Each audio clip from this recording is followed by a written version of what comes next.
ನಮಸ್ಕಾರ. ಮುಖ್ಯವಾಗಿ ಇಲ್ಲಿ ಬರ್ಲಿಕ್ಕೆ ಕಾರಣ ಏನಂತಂದ್ರೆ ನಮ್ಮೆಲ್ಲ ಸಮುದಾಯದವ್ರದ್ದು ಒಂದು ಸಂಘಟನೆ, ಒಂದು ಸಂಘ, ಮಿಲನ ಸಂಘ ಅಂತೇಳಿ ಬಾಗಲಕೋಟೆಯಲ್ಲಿ 2006ರಲ್ಲಿ ಉದ್ಘಾಟನೆ ಆಗಿತ್ತು. 20 ವರ್ಷ ಆಯ್ತು ನಾವು ಸಂಘ ಮಾಡಿ.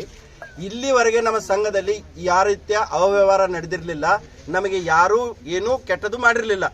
ಆದರೆ ನಮ್ಮ ಸಂಘದಲ್ಲಿ ಕೆಲಸ ಮಾಡಲು ಅಕೌಂಟೆಂಟ್ ಅಂತೇಳಿ ನಾವು ಈ ಮನೆಯ ವ್ಯಕ್ತಿ ವಿರೂಪಾಕ್ಷ ಮಂಟೂರ್ ಅನ್ನೋವನಿಗೆ ನಾವು ಕಳೆದ 2 ವರ್ಷದ ಹಿಂದೆ ಕೆಲಸ ಕೊಟ್ಟಿದ್ವಿ. ಅವನಿಗೆ ಅಕೌಂಟೆಂಟ್ ಅಂತೇಳಿ ಅವನಿಗೆ ಯಾವುದೇ ತಪ್ಪು ಮಾಡಿದ್ರು ಸಹ ನಮ್ಮ ಒಂದು ಅಣ್ಣ ತಮ್ಮ ಅಂತೇಳಿ ತಿಳ್ಕೊಂಡು ನಾವು ಅವನಿಗೆ ಕ್ಷಮಿಸಿ ಅವನಿಗೆ ಇದು ಮಾಡ್ತಾ ಇದ್ವಿ. ಅವನಲ್ಲಿ ಇರುವಂತ ಕುಡಿತದ ಚಟ, ಅವನಲ್ಲಿರುವಂತ ಹೊಲಸು ಟೊಬ್ಯಾಕೊ ತಿನ್ನೋ ಚಟ, ಅವನು ಸರಿಯಾಗಿ ಕೆಲಸ ಮಾಡದೇ ಇರೋದು, ಸರಿಯಾಗಿ ಆಫೀಸಿಗೆ ಬರದೇ ಇರೋದು, ಏನ್ ಮಾಡಿದ್ರು ಸಹ ನಾವು ನಮ್ಮ ಒಂದು ಆಪತ್ ಬಾಂಧವ ಅಂತ ನಮ್ಮಲ್ಲಿ ಒಳ್ಳೆ ಕೆಲಸ ಮಾಡ್ತಾ ಇದ್ದಾನೆ, ಅಕೌಂಟಿಂಗ್ ಕೆಲಸ ಮಾಡ್ತಾ ಇದ್ದಾನೆ ಅಂತೇಳಿ ಅವನಲ್ಲಿ ನಾವು ವಿಶ್ವಾಸ ಇಟ್ಟಿದ್ವಿ.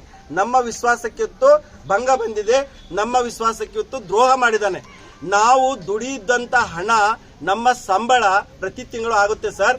ಕೆಲವೊಂದ್ಸಲ ನಮಗೆ 6 ತಿಂಗಳಿಗೆ, ಕೆಲವೊಂದ್ಸಲ 3 ತಿಂಗಳಿಗೆ ಆಗುತ್ತೆ. ಈ ಒಂದು 2 ತಿಂಗಳ ಸಂಬಳ ಆಗೋದಿತ್ತು. ಅವನು ಅಕೌಂಟೆಂಟ್ ಮೇಲೆ ನಮಗೆ ತುಂಬಾ ನಂಬಿಕೆ ಇತ್ತು. ಹಾಗಿರಿದಾಗ 21 ಈ ನವೆಂಬರ್ 21ರಂದು ಸೆಪ್ಟೆಂಬರ್ 21ರಂದು ನಮಗೆ ಕೆಸಾಪ್ಸ್ದಿಂದ Karnataka state AIDS prevention society ನಮ್ಮ ಹೆಡ್ ಆಫೀಸ್ ಏನಿದೆ ಅಲ್ಲಿಂದ ಬಜೆಟ್ ಬಂದಿದೆ. ಆ ಬಜೆಟ್ ಇವನು ಏನ್ ಮಾಡಿದಾನೆ, ನಮ್ಗೆಲ್ಲ ಸ್ಯಾಲ್ರಿ ಹಾಕ್ತೀನಿ ಅಂತ ಹೇಳಿ ಆ ಎಲ್ಲ ಬಂದಿದಂತ ಬಜೆಟ್ 6.5 ಲಕ್ಷ ಪ್ಲಸ್ ಅವನು ಒಂದು ಕಂಪನಿಗೆ ಮೆಡಿಸಿನ್ ದುಡ್ಡು ಕೊಡ್ಬೇಕಾಗಿತ್ತು, ಅದು 4.5 ಲಕ್ಷ. ಹೀಗೆ ಮಾಡಿ 11ರಿಂದ 12 ಲಕ್ಷ ನಮ್ದು ಎಲ್ಲ ಅವನು ನೀಲ್ ಮಾಡಿ ಸೊನ್ನೆ ಮಾಡಿ ಬೇರೆ ತನ್ನ ಅಕೌಂಟಿಗೆ ಸೇರಿಸ್ಕೊಂಡು ಎಲ್ಲೋ ಖರ್ಚು ಮಾಡಿ ಬಿಟ್ಟಿದ್ದಾನೆ. ಇವಾಗ ಕೇಳಿದ್ರೆ ಅವನ ಹತ್ರ ದುಡ್ಡಿಲ್ಲ. ಅವ್ರ ಮನೆಯವ್ರ ಹತ್ರ ಬಂದು ನಿನ್ನೆ ರಾತ್ರಿ ನಾವು ಎಲ್ಲ ವಿಷಯವನ್ನು ತಿಳಿಸಿ ಏನಾದ್ರೂ ಒಂದು ಪರಿಹಾರ ತೋರಿಸಿ, ಏನಾದ್ರೂ ಒಂದು ಮಾರ್ಗ ತೋರಿಸಿ ಅಂದ್ರೆ ಅವರು ಹಚ್ಕೊಳ್ತಾ ಇಲ್ಲ. ಏನಾದ್ರೂ ಮಾಡ್ರಿ, ಅವ್ನು ಕರ್ಕೊಂಡು ಹೋಗ್ರಿ, ಏನೂ ಮಾಡ್ರಿ ಅಂತ ಇದ್ದಾರೆ. ಅದನ್ನೇ ಇದೇ ಸಮಸ್ಯೆ ನಾವು ತಗೊಂಡು ಪ್ರತಿಯೊಂದು ಪೊಲೀಸ್ ಸ್ಟೇಷನ್ಗೆ ಹೋಗಿ ನಾವು ರಿಕ್ವೆಸ್ಟ್ ಮಾಡಿದ್ರೆ ಅಲ್ಲಿ ನಮ್ಮ ಇದನ್ನು ತಗೊಳ್ತಾ ಇಲ್ಲ, ಏನು ಕೇಸ್ ತಗೊಳ್ತಾ ಇಲ್ಲ.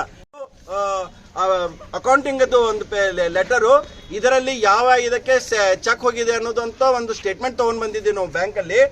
ಅದರಲ್ಲಿ ನೋಡಿದಾಗ ನಮ್ಗೆ ಗೊತ್ತಾಗಿದ್ದು ಇವನು ಫೋರ್ಜರಿ ಸಿಗ್ನೇಚರ್ ಮಾಡಿ ಇವೆಲ್ಲ ಅಮೌಂಟ್ ಅನ್ನು ತನ್ನ ಖಾತೆಗೆ ಹಾಕೊಂಡಿದ್ದಾನೆ. ಇವಾಗ ಏನಾಗ್ತಾ ಇದೆ ಅಂತಂದ್ರೆ ನಮ್ಗೆ ಸಮಸ್ಯೆ ಏನ್ ಬಂದಿದೆ ಅಂತಂದ್ರೆ, ನಮಗೆ ನಮ್ಮ ಸ್ಟಾಫ್ 32 ಜನ ಸ್ಟಾಫ್ ಇದ್ದಾರೆ.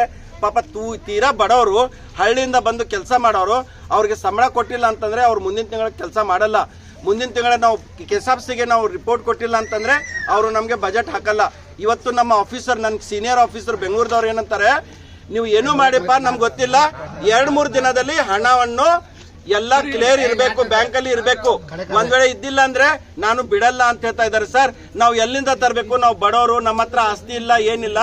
ಇವು ಬೋಳಿ ಮಗನ ಹತ್ರ ಒಂದ್ ಬೇಕಾದ್ರೆ ಮನೆ ಇದೆ, ಇವನು ಮನೆ ಆದ್ರೂ ಮಾರಿ ನಮ್ಮ ದುಡ್ಡನ್ನು ಸಂಘಕ್ಕೆ 2 ದಿನದಲ್ಲಿ ಕಟ್ಟಬೇಕು. ಸಂಬಂಧಪಟ್ಟ ಅಧಿಕಾರಿಗಳು ದಯವಿಟ್ಟು ಇದಕ್ಕೆ ಸ್ಪಂದಿಸಬೇಕು. ಯಾಕಂದ್ರೆ ಇದು ಲೈಂಗಿಕ ಅಲ್ಪಸಂಖ್ಯಾತರ ಒಂದು ಸಮೂಹದ ಪ್ರಶ್ನೆ. ಇದೊಂದು ಲೈಂಗಿಕ ಅಲ್ಪಸಂಖ್ಯಾತರು ಪಡುವಂತ ಕಷ್ಟದ ಪ್ರಶ್ನೆ. ಯಾಕಂದ್ರೆ ಸಮಾಜದಲ್ಲಿ ನಮ್ಗಂತೂ ಧಿಕ್ಕಾರ ಮಾಡ್ತಾ ಇದ್ದಾರೆ. ಅದರ ಜೊತೆ ನಾವು ಪೊಲೀಸ್ ಸ್ಟೇಷನ್ ದಲ್ಲಿಯೂ ಸಹ ನಮ್ಗೆ ಈ ರೀತಿಯಾಗಿ ಮಾಡ್ತಾ ಇದ್ದಾರೆ. ನಿಜ ಹೇಳ್ಬೇಕಂತಂದ್ರೆ ನಾನು ಒಂದು ಗ್ರಾಜುಯೇಟ್, BA LLB ಕಲ್ತಂತ ಒಂದು ವ್ಯಕ್ತಿ. ನಮಗೂ ಸಹ ಪೊಲೀಸ್ ಸ್ಟೇಷನ್ ಅಲ್ಲಿ ಹೋಗಿದಾಗ ಸರಿಯಾಗಿ ರೆಸ್ಪಾನ್ಸ್ ಸಿಗಲ್ಲ. ಹಾಗಾದ್ರೆ ಇನ್ನೂ ನನ್ನ ಸೀರೆ